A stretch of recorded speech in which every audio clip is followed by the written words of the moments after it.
करे, सम्मान करे, सत्कार करे तो बेटी की शादी करना। नहीं तो ज्यादा गाड़ी बंगला देखकर बेटी का विवाह ना करे।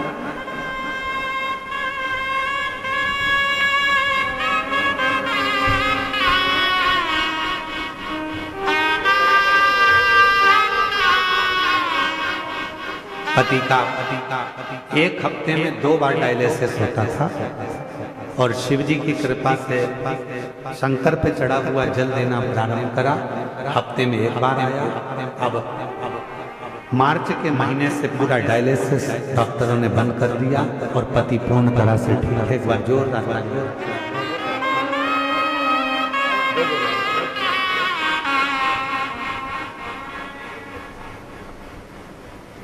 अगर तुम कहो तो हम बेटी का विवाह ना करें, बेटी का शादी ना करें। हिमालय राज ने जैसे ही बोला महाराज, हिमालय राज जी के बोलते से ही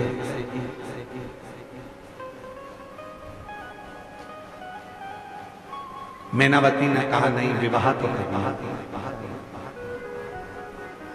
तो इतने में देवऋषि नारद जी ने कहा यदि बेटी के भाग्य में ये सब कुछ लिखा है तो एक काम करो, बेटी को शिव जी की भक्ति बनाओ, शंकर की आराधना करना। हम आपसे भी कहेंगे जो हिमालय राज ने कहा, जो मैनावती ने कहा, वो हम आपसे कर रहे हैं। अपने बच्चों को, अपने घर की बेटा बेटी को आप चाहते हो कि अपने घर के बेटा बेटी सफलता की सीढ़ी पर चढ़े, उन्नति की सीढ़ी पर चढ़े, तो अपने घर के बेटा बेटी से कहो कि मेहनत 4 गुनी करें, खूब पढ़ाई करें, खूब मेहनत करें, खूब परिश्रम करें और साथ में शंकर के मंदिर में जाना चालू करें, 1 लोटा जल चढ़ाना प्रारंभ करें तो सफलता मिलेगी, सफलता प्राप्त।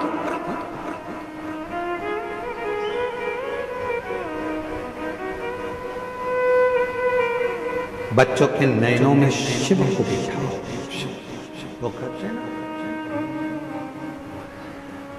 इन आँखों का होना भी क्या, जिन आँखों ने दर्शन किया, इन आँखों का होना भी क्या, जो मंदिर गया ही नहीं, इन आँखों का होना भी क्या, जो मंदिर गया ही नहीं। ये नेत्र किस काम से जो मंदिर तक नहीं गए, शिव की स्तुति ना।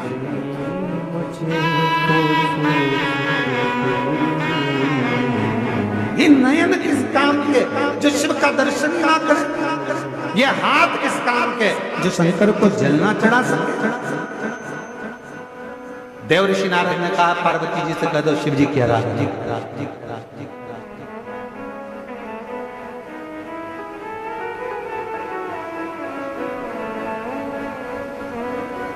कथा सुन ले घड़ी 2 घड़ी,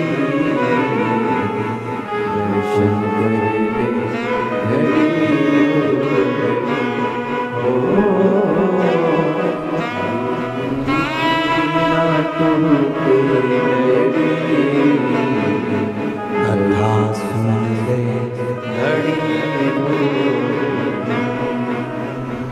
2 घड़ी का जो समय,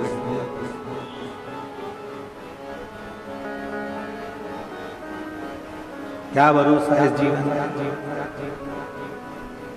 मिला जितनी श्वासें 21,600 श्वास रोज चल रही है, कौन सी श्वास आखिरी होगी ये किसको मालूम।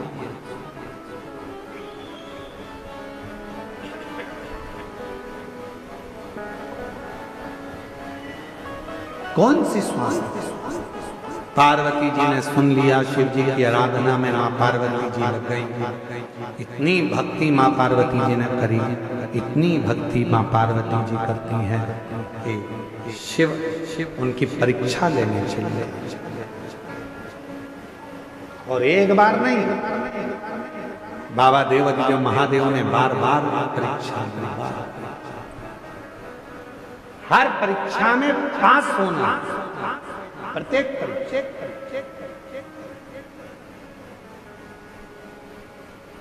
आपको क्या लगता है कि जिंदगी सरल है? एक भक्त ने पूछा, क्यों गुरुजी जिंदगी सरल कब होती है? हमने कहा, जब शिवकर को एक लोटा जल चढ़ाना प्रारंभ कर देते हो तो जितनी बाधाएं आती हैं, जितना दुख आता है, जितनी तकलीफें आती हैं, वो अपने आप में सरल होती चली जाती है। जिसने अपनी जिंदगी में ठोकर खाकर संभलना सीख लिया, समझ लेना उसने जिंदगी में राज्य करना सीख लिया।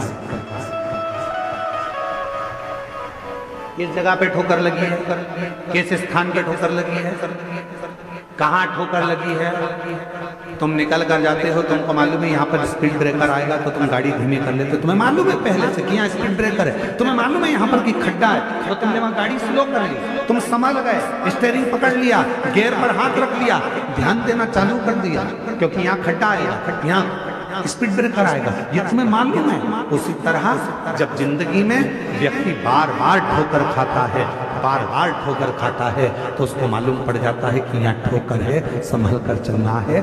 उन्नति की सीढ़ी पर अगर बैठना है, चढ़कर सिंहासन पर बैठना है, तो थोड़ा संभलना। पार्वती जी ने खूब तप कर साधना करी, मां पार्वती जी खूब तप साधना। शिव जी ने परीक्षा बारंबार, देवादिदेव महादेव परीक्षा लेते हैं बारंबार।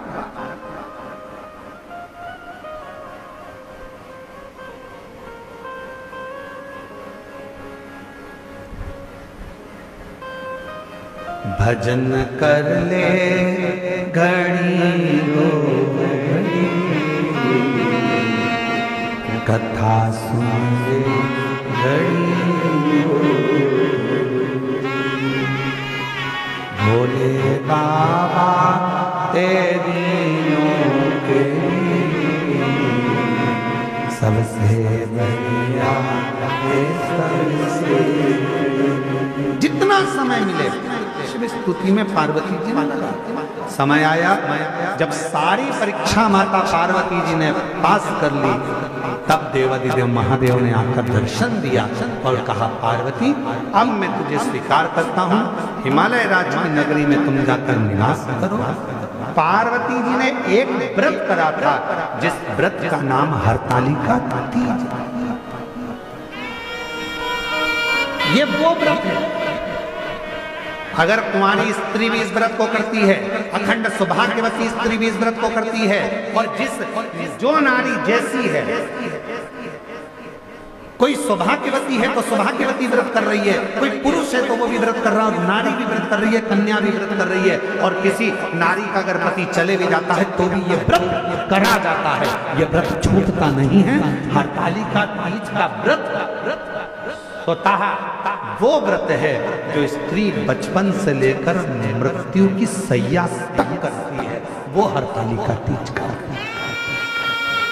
ये वो जो पार्वती जी ने किया। शिव जी मिले, भगवान देवादिदेव महादेव दूल्हा बन रहे हैं, पार्वती जी दुल्हन बन रही हैं, भगवान शंकर की सुंदर आनंदमय स्वरूप पधार रहे हैं। जोरदार ताली बजाकर स्वागत करिए। और कल कथा का चतुर्थ दिवस है, कल कथा की शिवरात्रि रहेगी। कथा का समय यही 1 बजे से 4 बजे तक रहेगा, और परसों के दिन कथा का विराम दिवस है, तो सुबह का समय कथा का रहेगा 8 बजे से 11 बजे तक। टीवी पर 1 बजे से 4 बजे तक ही आएगी। जो कथा धनोरा छत्तीसगढ़ में होने वाली थी, दुर्ग में 25 से 29 अक्टूबर, वो कथा अब ऑनलाइन होगी। वो कथा धनोरा दुर्ग से नहीं होगी, ऑनलाइन कथा होगी। उस कथा को आप ऑनलाइन श्रवण करेंगे। हमारे बीच में परम पूज्य श्री रमेश गिरी जी महाराज जी भी पधारे हुए हैं, और प्रजापति ब्रह्म कुमारी की बहनें भी आई हुई हैं। माँ पार्वती जी शिव जी के गले में जयमाला डाल रही हैं। एक बार जोरदार ताली बजाकर स्वागत करिए। अब भगवान शंकर मां पार्वती जी के गले में जयमाला पहना रहे हैं, जोरदार ताली हो रही है। हर हर महादेव। भगवान की अविरल कथा आज तृतीय दिवस के विराम पर है। 2 दिन की कथा हो रही है, बड़े दिल से भाव से श्रवण करें और अपने जीवन को सार्थक करें। हर हर।